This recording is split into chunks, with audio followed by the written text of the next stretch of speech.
The Church of St. Colman is actually the daughter of St. Patrick. St. Patrick's the mother church of all the Irish on the west side.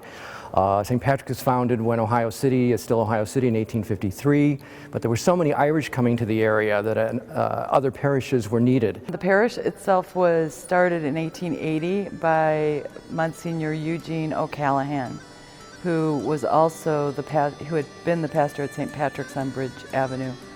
And he believed that the city of Cleveland would become this mecca for immigrants, and especially from Ireland. And he saw lots of people coming from Ireland to this neighborhood in particular. At that point in 1880 and 1870s, this neighborhood was all farms. And Gordon Street, which is now 65th Street, was the end of the city of Cleveland. And so he had this vision that this would be a neighborhood of people coming from Western Europe and particularly from Ireland. So he pushed the bishop, I think, to help him to start a parish here. And finally in 1880 he started St. Colman's with just a couple hundred people, maybe even less than 200. And within 20 years the neighborhood boomed as a place, a mecca really for immigrants. All of the houses that you see right around the church right now were built in that 30-year, 1800 to 1910, which is an amazing boom, I think, for a neighborhood. The stockyards were at the south, the docks were at the north of 65th Street. There were places to work everywhere in the neighborhood. And so I think Monsignor O'Callaghan was right, that this was the next place to look for people to build in Cleveland. He would set up the first school, church, the rectory. They're all wooden frame structures that stood pretty much where all the complex of the plant, the parish plant, stands today. He would die, unfortunately, in 1901, and when he dies, the next pastor from St. Patrick's, we get a lot of connections to the mother church, the next pastor, O'Leary, leaves St. Patrick's to become the second pastor of St. Colman's. Now, he's the priest that will actually build this structure. This is really Father James O'Leary's efforts. He was a financial whiz. He was able to take the meager monies of the Irish, invest it, and actually have the church totally paid for when it opens in 1918, which is really outrageous. Back then, the cost of the church was $200,000, which today is nothing. Back then was huge. But to have an ethnic church, such as St. Colman's, completely paid for when the doors open was unheard of. He was really intent on building a spectacular church. And so he is the one that designed this place with the help of architects, although reading some of the things that we've read, it looks like Father O'Leary really had a vision that he wanted to build here. How important it was to our ancestors as Irish that they were able to do this beautiful building, and it was all paid for. You think back to the time of day that it was, and how hard they worked, that they were just laborers themselves, and what a beautiful edifice this is. He has an architect from Akron by the name of William Ginther. Ginther designs the school, and then the priest asks the architect to come up with a new church building for St. Colman's. The design he got from Ginther was a Gothic design. It had pointed windows, pointed arches, and that was really reminiscent of the 19th century.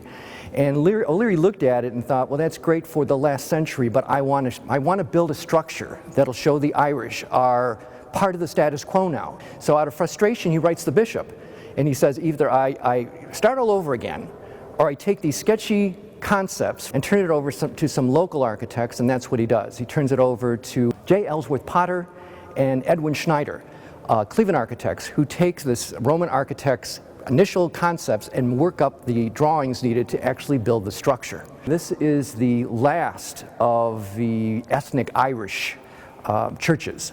From my perspective, it's the pride of the Irish. It is a status symbol. O'Leary wanted the church to stand as equal to anything else that was being built in the city of Cleveland at that time. I think it's really startling when you look at this church and you look at the neighborhood surrounding it. The houses around the church, for the most part, are workmen's cottages. This was not a wealthy neighborhood. This was a working class neighborhood. The Irish had worked their way up. Many of them were stevedores that worked along the lakefront, down by the river. Many of them were unskilled craftsmen that learned their skills over time. Back-breaking laborers, basically, where a lot of them came from.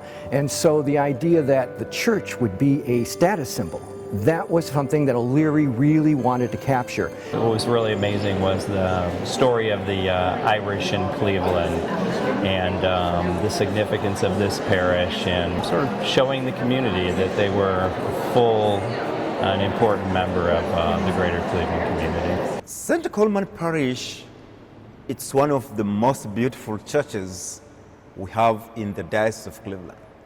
I have moved in many churches in the diocese, but St. Colman is very unique, very beautiful, magnificent, and this is not only by looking, but even if you come down and you introspect, you have that kind of meditation and reflection, and you kneel here during my prayer time, and I look around.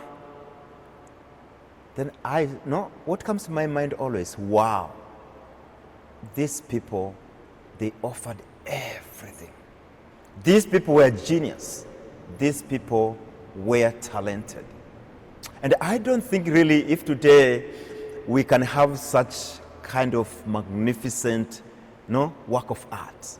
One of the things is that the design is very different, and the colors, the motif, very different from other churches of the era. One of the big things is that it's a gigantic room that does not have any pillars. When it opened, it was really a showcase for many things. One was that the ironworkers in Cleveland provided the steel that holds up this gigantic roof without pillars.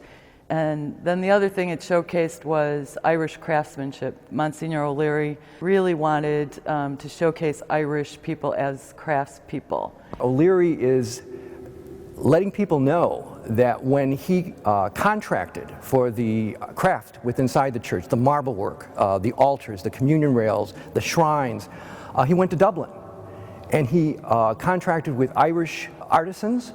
He went to Italy, where he got a lot of the marble, for example, the Carrara marble that's used inside here, the alabasters and so on. He had shipped to Dublin and had the work executed there. And in the newspapers, he says very clearly he did this deliberately because he wanted to show what kind of fine work could be done at the hands of the Irish. Another interesting fact, not only does he contract with some of the Irish for the interior of the church, some of the furnishings inside, those same craftsmen, many of them came to this country for the installation of the work they had made in Dublin. The colors here are very different than other places. They're these rich jewel tones, turquoise and coral and gold. If you look at the actual dome itself, there are faceted gems, glass gems, set into the ceiling of the dome. So you have the gems, you have the gold, you have the amber windows, and you put this all together with bright sunlight, and you end up with an effect that I call the jewel box for God, and that's what I think St. Colman's is in total. And I don't think it was accidental. I think it was meant to be seen as a whole, and everything was thought out.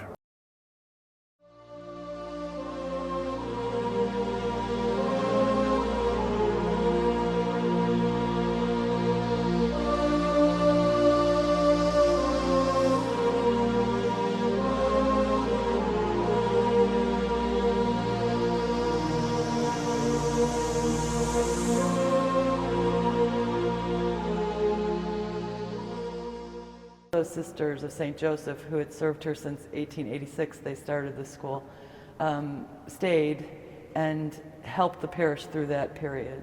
Sister Ann Kilbane, Sister Lucy Dragonette, also Sister Carol English, were some of those who were teachers and who were here at the school when they had to close it. It was a terrible time for the parish. In those days, when a school closed, it almost meant that the parish was going to close immediately. The Sisters of St. Joseph have very different ideas. And so I think it was their intention always to have this parish as a mission to the people in this neighborhood, whether that's a school or any other kind. And so they kind of struggled through the 80s. For many years, the pastor was sick here, and the other pastor, there wasn't much going on in the rectory, so people would come to the door, and nobody would answer, so they would go to the convent, where Sister Carol was and Sister Lucy, and the people at the convent would make them a sandwich and try to refer them to someone who could help them. It may be a long shot, but a number of Catholic churches are formally appealing orders to close. I have no idea what will happen as we go forward. Regrettably, I mean, we still have some parishes that are in financial difficulty. We know this church may be closing, will be closing, and it will be sad for us, but we are Catholic and we will continue on with our traditions. You had to fill out a ballot to save the church? It was a very intense period. It was very hard on the people involved. It was hard on each individual parish. There were enough people coming here that they rallied round and asked the bishop to change his mind, and asked him pretty forcefully to change his mind. And he did. So that was a great gift, and the parish stayed open. And we were able to continue serving the neighborhood, which was such a basic need that we helped to fill. Eileen Kelly developed the outreach program, and now it's just known throughout the whole city and admired for all the work she does. It was very significant. It was unfortunate that it happened, but as a lot of things that we wish never happened, good things came as a result of it. People thought, my gosh, if we want this church here, we're going to have to support it. This is one of the few parishes that had the strong foothold.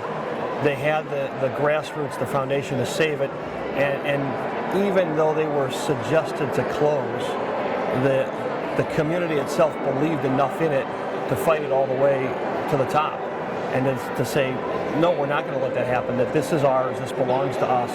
And it's not just where we come to church every Sunday. There's a history, there's family, there's community to it that they want to preserve. The vision that the people put together and the mission statement, which is what guides what you're going to, why are you going to do what you're going to do, was almost all about the neighborhood.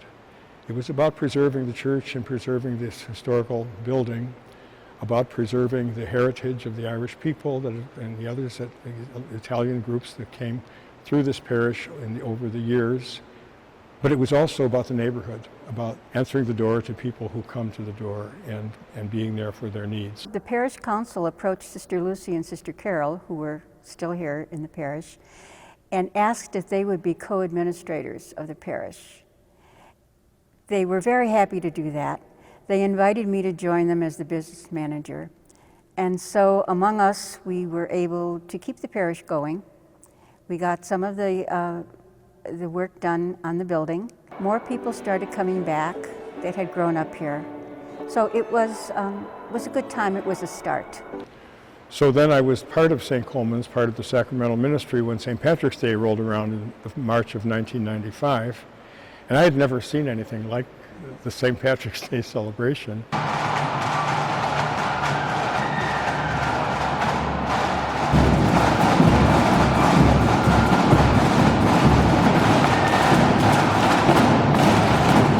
And how the Irish had preserved their culture and how they were being so careful to teach their children their culture and the stories of immigrants and really stories, I think, that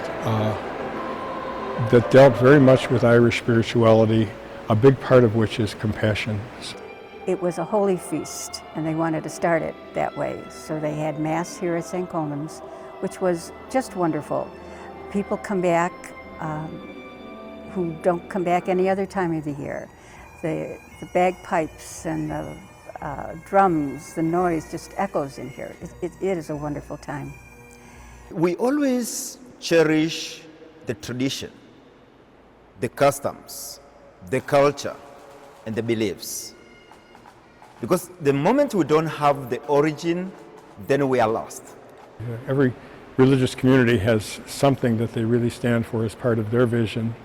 And the Sisters of St. Joseph, and their vision or charism is to care for the dear neighbor. But there's another level level there that comes in is, can we empower people so that they can be able to solve their own problems and help them solve those problems? So that's why we have a program called the literacy program, the GED program, which helps people get their high school equivalency test, which then opens up all kinds of windows for job training, and plus the self-esteem that follows with that is huge. We need daycare while we're doing that, of course. Then the computer program, to have a room where we can have lessons on how to use a computer, and hopefully after every program be able to give a rebuilt computer to people who have completed that course.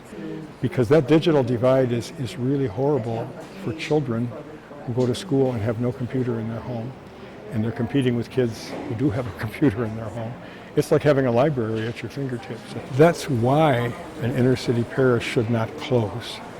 It's the focal point for the Catholic Church to have a mission where people need it, to be in touch with the poor. And with this Pope speaking now about a year of mercy, when compassion is the most important thing the Church does, and empathy with people who are in need, we are perfectly located for that. We're easy to get to, and we have great relationships with suburban parishes where people do want to put their faith into action. So. Whenever someone rings that doorbell in need, I think what courage it took for them to walk past this really intimidating building. And I think the future is good for St. Colman's. We need help from the people who want St. Colman's to be here.